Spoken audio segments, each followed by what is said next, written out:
San Juan, Puerto Rico. Empty cruise ships were scheduled to arrive Friday at the eastern Caribbean island of St. Vincent to help transport thousands of people who evacuated their homes under the fiery glow of La Soufrière volcano, which officials said could erupt at any moment. Shelters filled up overnight as people living in the northern part of the island sought safer ground under government orders, with a string of car lights twinkling through the darkened mountains. They are settling in quite nicely, Doris McIntosh, deputy manager of one shelter, said in a phone interview. She noted, though, that meals were not being served yet. Because of rushed evacuations, some things are not in place. Roughly 16,000 people live in the red zone and required evacuation, Erouscilla Joseph, director of the University of the West Indies Seismic Research Center, told the Associated Press. Prime Minister Ralph Gonsalves urged people not to panic amid dire warnings from experts. An explosive phase of the eruption may begin with very little warning, the University of the West Indies Seismic Research Center said in a statement.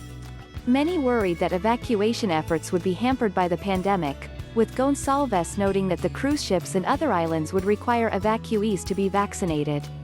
He also said he was working with other Caribbean governments to ensure that they could accept an ID card since not everyone has a passport. This is an emergency situation, and everybody understands that, he said.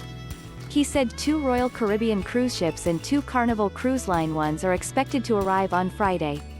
Islands that have said they would accept evacuees include St. Lucia, Grenada, Barbados and Antigua.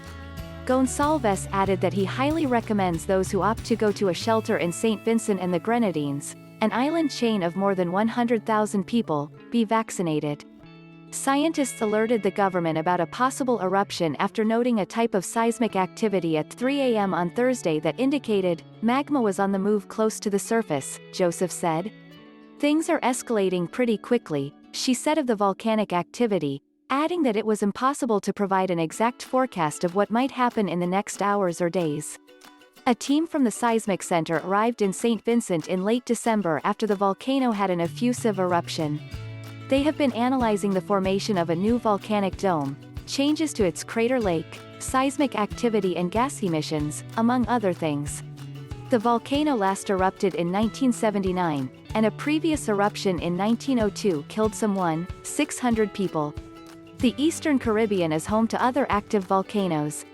17 of the region's 19 live volcanoes are located on 11 islands, with the remaining 2 underwater near the island of Grenada, including one called Kikum Jenny that has been active in recent years.